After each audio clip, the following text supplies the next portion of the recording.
Hello guys, कैसे हैं आप लोग। आशा करता हूँ अच्छी होंगे, बढ़िया होंगे, स्वस्थ होंगे, व्यस्त होंगे, मस्त होंगे। देखिए, पिछले वीडियो में हम लोगों ने मौर्य साम्राज्य के धार्मिक स्थिति, आर्थिक स्थिति, सामाजिक स्थिति की चर्चा की थी। हमने चर्चा धार्मिक स्थिति पर समाप्त की थी। आज वहीं से प्रारंभ करते हैं। देखिए, जो धार्मिक स्थिति है, धार्मिक स्थिति, जो मौर्य साम्राज्य की धार्मिक स्थिति है, तो देखिए उसमें हम समझते हैं पहले कि उस समय कौन सा धर्म था। क्या उस समय वैदिक धर्म था? तो हाँ, वैदिक धर्म था। उस समय वैदिक धर्म प्रचलन में था, परंतु वह अभिजात ब्राह्मण वर्ग, अभिजात ब्राह्मण वर्ग में और क्षत्रिय वर्ग में यही प्रचलित था। अभिजात ब्राह्मण वर्ग और क्षत्रिय वर्ण में ही प्रचलित था। इसके अलावा क्या था? जो कौटिल्य हैं, कौटिल्य ने अपनी पुस्तक अर्थशास्त्र में, जो कि राजनीति की पुस्तक है, उसमें जो भारत का प्राचीन धर्म है उसको त्रयी कहकर संबोधित किया है। त्रयी, त्रयी कहकर के संबोधित किया है। मेगास्थनीज की जो इंडिका नामक पुस्तक है, उसमें दो शब्द आते हैं, दो देवताओं का वर्णन आता है आपका। एक डायोनीशस, डायोनीशस, डायोनीशस भगवान शिव को कहा गया है, और हेराक्लीज, हेराक्लीज कहा गया है कृष्ण जी को। भगवान कृष्ण को हेराक्लीज कहा गया है। भगवान कृष्ण को क्या कहा गया है? हेराक्लीज कहा गया है। जन साधारण में नाग पूजा का प्रचलन था, मूर्ति पूजा का प्रचलन था।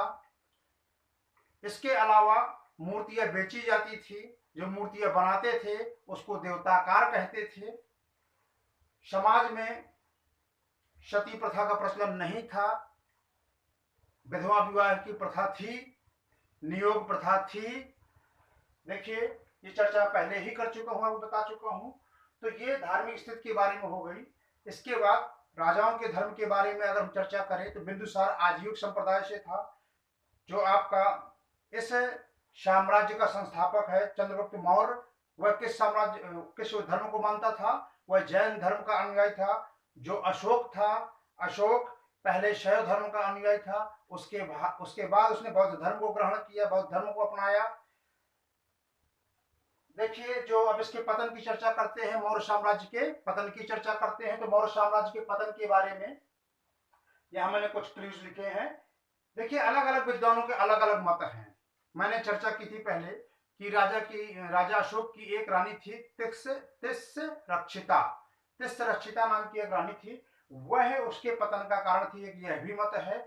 और अन्य जो मत है वो इस प्रकार से है। देखिए, हरप्रसाद शास्त्री जी का कहना है कि धार्मिक नीतियों के कारण मौर्य साम्राज्य का पतन हुआ है। धार्मिक नीतियों के कारण मौर्य साम्राज्य का पतन हुआ है। धार्मिक नीति कैसी? यह ब्राह्मण विरोधी नीति थी, क्योंकि यह शूद्र मानते हैं। वृषल कहा गया था, मैंने बताया था आप लोगों को। ये जो आपको मौर्य हैं, मौर्यों को क्या कहा गया था? चंद्रगुप्त मौर्य को वृषल कहा गया था। तो देखिए, मतलब निम्न जाति का कहा गया था, शूद्र जाति का कहा गया था।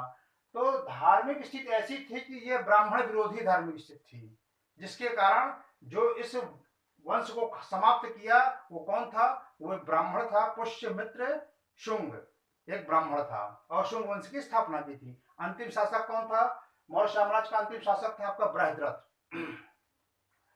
देखिए, हेमचंद्र चौधरी जी कहते हैं, हेमचंद्र राय चौधरी पूरा नाम है इनका, हेमचंद्र राय चौधरी। इनका कथन है कि ये शांति प्रिय नीति अपनाए हुए थे। इन्होंने अहिंसात्मक, अशोक ने शस्त्र त्याग दिए थे ना, तो शांति प्रिय नीति के कारण क्या हुआ था? इस साम्राज्य का पतन हुआ, मौर्य साम्राज्य का पतन हुआ। वहीं डी डी कौशाम्बी जी का कहना है कि आर्थिक रूप से ये टूट चुके थे।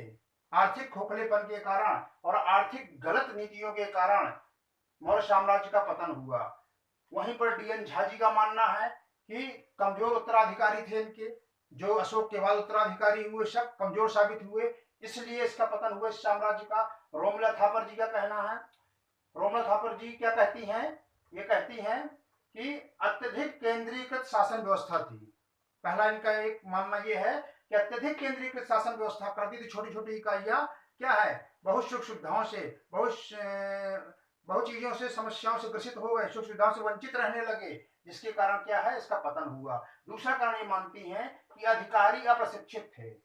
जो अधिकारी था, इस वर्ग का अधिकारी वर्ग था, जो इस साम्राज्य में अधिकारी वर्ग थे बाद के, वो क्या थे, अप्रशिक्षित रहे, जिसके कारण इस साम्राज्य का पतन हुआ। ये पतन के संदर्भ में कुछ महत्वपूर्ण बिंदु थे। देखिए, जो मैंने मत बताया था आपको, दिव्यावदान आदि में भी उल्लेख मिलता है। तिस्स रक्षिता, श्रीलंका के राजा थे तिस्स। तिस्स को एक बार सांप ने डस लिया था, नाग ने डस लिया था, और उसका विष चूस चूस कर, जो कि प्राचीन परंपरागत व्यवस्था थी कि मुंह से विष चूस कर निकाल देना और थूक देना, उसके द्वारा जो तिस्स रक्षिता नाम की दासी थी, उसने अपने राजा की, अपने स्वामी की क्या की थी, रक्षा की थी। इसीलिए उस दासी का नाम वहीं से, क्योंकि राजा तिस्स की रक्षा की थी, इसलिए उसका नाम पड़ गया था तिस्स रक्षिता। तिस्स रक्षिता नवयुवती थी, जो श्रीलंका के राजा थे आपके। जब वहां बौद्ध धर्म के प्रचार के लिए लोग गए यहां से, अशोक के यहां से, तो भेंट स्वरूप उसने इस दासी को भी राजा के पास भेजा, राजा अशोक के पास भेजा, सम्राट अशोक के पास भेजा।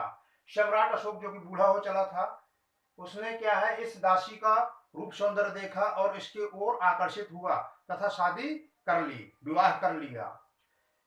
देखिए, अनमेल विवाह था एक प्रकार से। ये राजा की उम्र बहुत अधिक थी, वृद्ध हो चुका था, और यह नवयुवती थी। देखिए, होता क्या है कि कुछ समय बाद जो राजा अशोक है, इनके जो बड़े पुत्र थे कुणाल, बहुत ही आज्ञाकारी, बहुत ही योग्य पुत्र था इनका कुणाल। कुणाल के प्रति इनकी सौतेली मां आसक्त हो जाती है। कुणाल रानी पद्मावती का पुत्र था, पद्मावती मर चुकी थी, तो उनकी आंखों में आकर्षित होती है और प्रणय निवेदन करती है। परंतु पितृभक्त, राज्य भक्त कुणाल इस प्रणय निवेदन को अस्वीकार कर देता है, जिससे रुष्ट होकर कालांतर में तिस्स रक्षिता इसकी आंखें निकलवा लेती है। बाद में जब अशोक को पता चलता है, तो अशोक तिस्स रक्षिता को जिंदा जला देने का आदेश दे देते हैं।